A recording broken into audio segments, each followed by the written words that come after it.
right, folks, we're going to open up the floor for Coach Wilson. Fourth row middle, Pat Murphy, 24/7 Sports. Kevin, Brian was talking about the 2017 Iowa game, and the first thing he pointed to was that pick six right at the beginning. How much does something like that change things for an offense, especially as you look back what you guys were coming off of in that Penn State game the week prior? Again, especially on the road, energizing their crowd, and all that same deal, when, them coming here, the chance for them to start with success kind of deflates things. So, the game's a lot of momentum. You got to overcome, play steady, and play through the ebbs and flows. But that definitely ignited them. And of course, they played tremendous that day and got after us in a good way. Second row right, Bill Landis, The Athletic. Riley. Kevin, you guys have built up a lot of different offensive packages just sort of in light of missing some guys, and Ryan has talked about that being a strength of the offense, that multiplicity and versatility. Assuming you get a full boat of playmakers back at some point, how does that stuff still remain part of the offensive plan, or do you revert back to whatever you might have had in mind coming into the season when you thought you would have everyone available? I think it's it's challenging because if you can become a collage of a lot of things, and you try to make everybody happy and get everybody to touch and get everybody on the field, and then you can actually get out of rhythm. So I think a lot of times it's going to come back to each week, the structure, the defense, their strengths, versus our strengths and how you want to attack it from a run game, from a protection, and the issues in protection and helping out guys that need help and picking up their blitzes, and then you get in the pass game. How do you complement it with play? The simple throws, the perimeter, the quick ones that get out of the hand, the stress-free passes. I like how many times can you throw the ball and the left tackle and the quarterback have an easy job?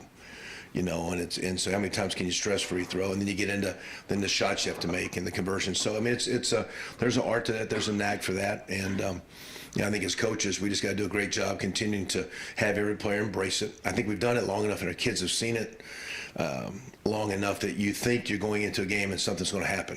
We really got this worked up, and it's going to happen. It's going to come your way. We've got this thing set up. We're going to do this and this and this, and boom, here's your play. And then sometimes it even happens, and it is your play, but you don't get the right coverage, or a protection breaks down, and there was your opportunity, quote unquote. You think your play that went away. It's amazing for us that we just keep telling the kids, when you play for the brotherhood and not for yourself, you'll get your plays. When you get a little selfish and you get a little greedy, it just seems to kind of implode for you. So it'll be challenging going forward to work it all together. But I think complimenting some of those big guys on the edges with Mitch and Cade and G helps. I think X has done a nice job and show he can bring some things to us. And, of course, we got tremendous running backs and receivers, and that quarterback's pretty good. So. Front row middle, Bill Rabinowitz, Columbus Dispatch. Kevin, what's the number one thing that stands out to you about Iowa's defense? Well, we know how good they are. But yeah, they're good, man. They, I first crossed these guys in 1999. Kirk's first year when I was at Northwestern. We had a really great game in 2000, had a big win over an opponent, and went there the next week and scored, I think, 10 points and laid an egg. And same defense, same structure, same guys. Me and Phil Parker go back to 1990 when he was at Toledo and I was at Miami, Ohio. We used to recruit Central Ohio together. We used to spring recruit right in the same car and drive up together, me and him and Doug Klein from Kent State. We'd show up together and say, who you got? Because we figured if three of us showed, they'd actually talk to someone from the MAC. And we recruited together, played a lot of golf with him. He's a great coach. Tried to hire him when I was in Indiana. He was behind Norm. I think he's an awesome coach. He knows their defense. Their players know their defense. Their players want it very good. They play with great leverage up front, great hand discipline. They get off blocks. They occupy double teams and free up backers. Their eye discipline with their corners and safeties and the way that they're fit on who their reads are that tell them run and passes. And that's why they get their hands on so many balls, because they're playing vision defense, vision break, and they're very clean up front, always have been, always will be. And I think the underlying thing that they don't flash, but they have better quality players than people give them credit for. They always have a handful of guys that are tremendous in the perimeter. They've had national winners in the perimeter. They've had great linebackers. And because you're playing against the Kirk Ferentz team, they're good on both lines of scrimmage up front with O-line, D-line. So we'll have our hands full blocking them. We'll have our hands full trying to get balance and get the run game going. And then off that, they know their defense so well, and Phil knows the defense. He knows when you're trying to work him, how to get to it and change his coverages and change his looks. So you're in the back half of the Big Ten, so it's not easy. You can cosmetically look at it easy. You can say it is what it is with numbers and what it should be. But you play this time of year with elements. You play this time of year where you truly start showing if you're tough and you're physical and you're disciplined and you play with respect and you have a good preparation. I love the way our kids practiced last week, like the quick start we had yesterday. But we're in the stretch where you find out what kind of football team you got, and this is going to be a great test on Saturday. Front row right, Austin Ward, Rivals 97.1. Kevin, I know you were always a believer in Dewan and had this vision of him developing. Has it surpassed what you thought he could become? No, he's not close to what he can be, and he's doing well. He's just young and growing. We went over, and I knew his coach. His coach played for us in Miami, Ohio, Coach Walker back years ago. Terry Hebner recruited his high school coach. So I know his coach, Jason Simmons, very, very well. Over there, he said, hey, I got this guy, he's a basketball guy, he's kind of raw, and saw him run around a little bit, got him over here, he saw how big he was, and then we went and watched him play basketball. I think it's actually the Friday night before Big Ten championship game, and you watch him run down the court, and you shouldn't be that big and move that well. And there's still, it's continuing as his body matures, as he's maturing as a young man. He's playing really good. I'm proud of what he's doing. It's not been easy. It'd have been much easier to have come up short with the amount of effort he's had. Because it's not easy for him to, everybody kind of laughs when those guys take off running. I say, okay, you're a defensive back and you weigh out 200 pounds. So strap 4 45-pound plates on the back of your back, and we'll give you 4 more seconds to run across the field a couple times. He's carrying a lot of weight. So I'm proud of the way he's grown up, proud of the way he's doing academically. I think he's got a high ceiling, and I want to see him finish very, very strong for us, and he potentially has a great future as he keeps playing.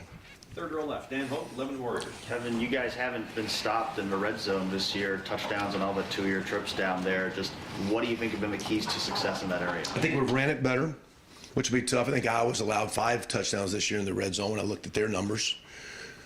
So it'll be tough this week because they're a great running defense. And when you can run the ball and stay a little bit more on schedule so you don't get 3rd and 8 and 3rd and 9 in spaces where the field gets condensed and the zones get tighter, and they can be more aggressive in blitzing when they want to blitz and come at you. So I think running, staying on schedule. We work really hard at a few things through the offseason, through preseason, and even during the game week of prepping 3rd down conversions. So we try to get the base plan going, but then what's the critical conversions? And that's how you're converting on 3rd down, and those are 4-point plays. And getting to a 3rd and 1 and 2 versus 3rd and 7 on the 7-yard line is a big deal. 3rd and 9 on the 9, what you got? And they got like a picket fence sitting back there, and there's a bunch of bodies. It's like they're doing jumping jacks, and you can't get a throw or something through there. It's very, very tough sledding. So I think staying on schedule, they get commitment to it, and I think, Coach Dan, our staff, we work hard to try to put a good plan. Then the kids learn how to execute it. And CJ has done a great job. Ryan's pretty aggressive wanting to throw down there sometimes. But the quarterback has to understand not to force it, and we've done a good job of not having turnovers as we thought. So I think running the ball, staying on schedule, and the quarterback not forcing the ball has been key to that thing being really good for us. Second row middle, Nathan Baird, Cleveland.com. There's sort of excuse me, like a palpable edge from Luke Wypler that you guys probably noticed early on, but we were getting it more and more, I think, as we talked to him. Again, please. The Luke Wypler just has like this palpable edge to him. And how does that resonate with the rest of the offense? It depends on the day and when he resonates it, I guess, and the drill and the timeline. It can be a positive resignation or a resignation, or maybe not so. It's just Luke being Luke. It's just personality. I think he's got enough confidence to just be comfortable in his skin, and I don't think it's for sure. I think a lot of our guys have their different characteristics that make them unique, and as you become young men and you get comfortable and there's a lot of love amongst yourself, you're just not afraid to be you. You're not trying to be braggadocious or boast or point fingers at guys, but just be yourself. He's pretty consistent. And again, the best thing about Luke, he's one of our best workers. So as you work hard, sometimes your voice carries a little bit more side because he's a great worker, a great practice player. He's there every day. He's great in the all season. It's kind of helped him as he has his edge. And I think that's one of the unique, because he's not overly large in the offensive line. He's a decent size for center. But I think a part of his mental makeup gives him a chance to be the player he is. And as he matures, he'll keep getting nothing but better too. He's off to a good start for his career for sure. Front row middle, Joey Kaufman, Columbus Dispatch. Kevin, Iowa's defense does a really good job in particular teams of stopping big plays. They're the only team in the country that hasn't allowed to play of 40 yards or more. What do they do well on that front, and what's the challenge of going against a defense that generally does a good job of containing kind of the big broken plays? Yeah, I mean, each year is a little bit different, but for these guys, it's not, because again, it's the structure of the defense. And I wouldn't say they're by no means a bend but not break defense. I mean, they're sitting there and they're slow to get out of pedals and breaks because they're driving on balls, but they know how they're going to get worked. So they know when you're going to attack them deep and double moves and things you try to do, and they rally great. They play the ball very, very well. So when you do take those one-on-one, those quote 50-50 balls, they're sometimes not 50-50 against their guys. And you're sitting there saying, well, is this guy going to be Mr. First-round draft pick? I don't know if he's first-round draft pick, but it's a great football player that challenges plays. So, the structure, they're just, it's an umbrella sound that's slow to back up. It's easy to come down, add on the run. It all starts up front. That when they stop the run and get you on long yardage, and when their D-line's pushing the pocket and not giving the quarterback a lot of time to throw. But again, I just think it's a credit, again, to the scheme, and not only how it's coached, but the players know it, and they got really good players. And it's not just this year. That's every year, Iowa defense. Right next door, Tim May, Letterman Row on 3. Kevin, if you stress to your guys, Hang on a second, but going back, big plays, 5 touchdowns in the red zone. That's why they're low scoring. They don't give up the big play. Yeah. And you get down there, they do a great job red zone defense. Sorry. Yeah, that dovetails into what I'm asking. I mean, I was going to ask you, is this the toughest defense y'all will have faced so far? Have y'all stressed that with your guys, that it may be tougher sledding this way? I mean, how do you wrap them up in that regard? Yeah, I don't know if it's, I mean, we play some teams that, have been tough and do play their defense and their structure well. But I think when you just put on the tape and the guys know, there's not been a lot of rah, hey, come on now, these guys are better. The tape shows that they're really, really good.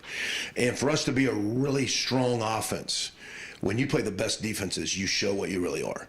So we'll see in these games and the games coming up, are we have a chance to have a great season, have a chance to be a great team, have a chance to be a tough team, have a chance to be a strong team, because in these games you start showing what it is. They've got a few losses. A year ago they're in the championship games. A lot of the same guys, same players. They got in a couple close games that didn't go their way. Okay. But on what we're seeing, our players know it. They don't have to be motivated. The motivation is coming off the open date down the stretch. Our football team learning how to play championship football in October and in November, and we'll see if we're that kind of team. Right behind him, Doug Lameries, Cleveland.com.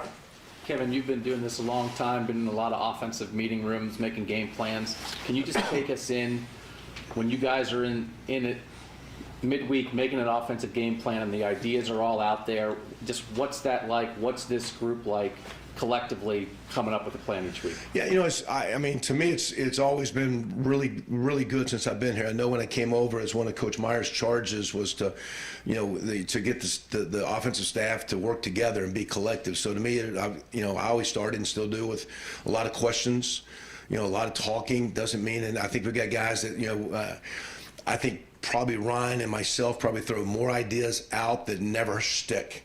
It's not your play. It's not your idea. It's just a lot of talking out loud, working. Because again, I'll make a comment about this, but then Justin Frost say, yeah, but for the offensive tackle, that's a conflict of something that we're doing here. So I'm not sure if that's good for that. Or Tony might say, hey, for the running back here, it's been a little bit better for him this way. So it's just learning how to work together.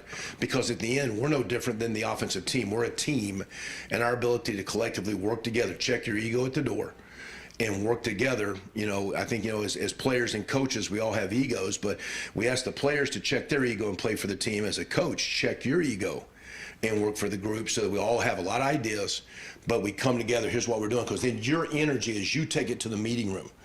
And your ability to coach it and connect and teach the players is what makes it go.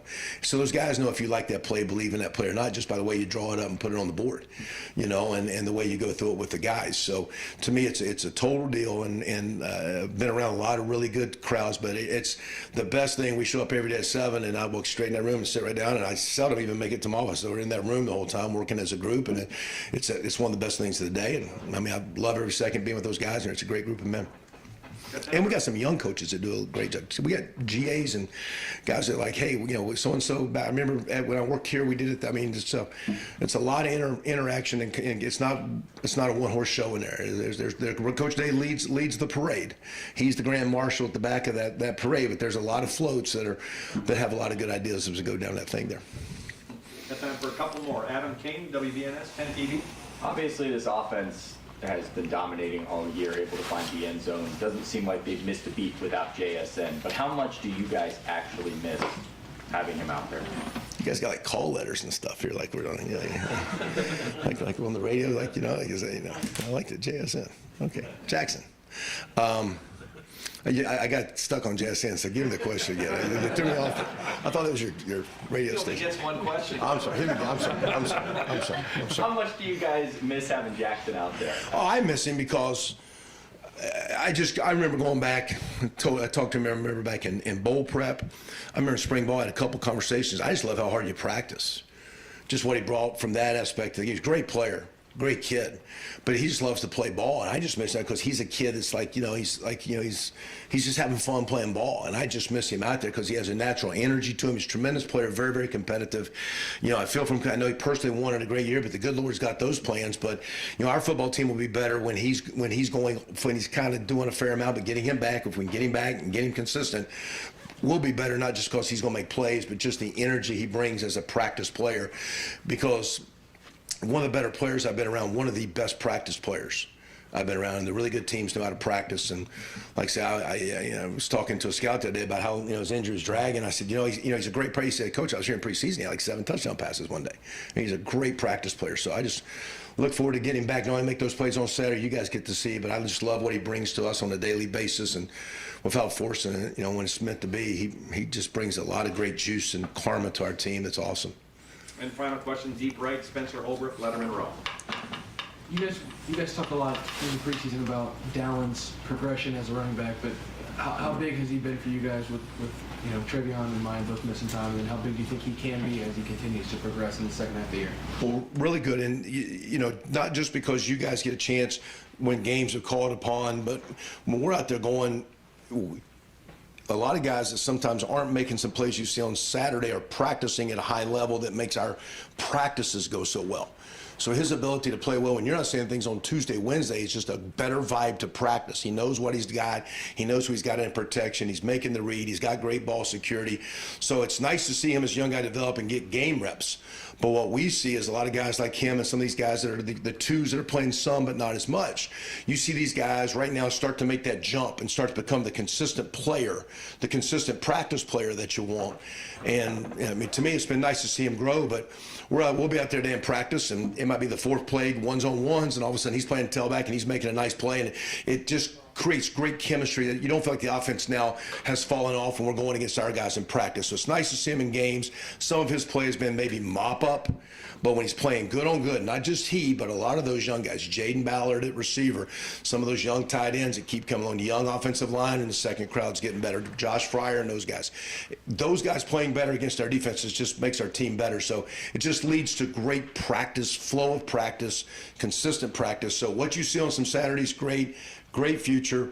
I just love what those guys are bringing because the great teams are good down the stretch and the great teams are practicing good. And we're going to try to have a great Tuesday today on the field. So see you guys. Go Bucks.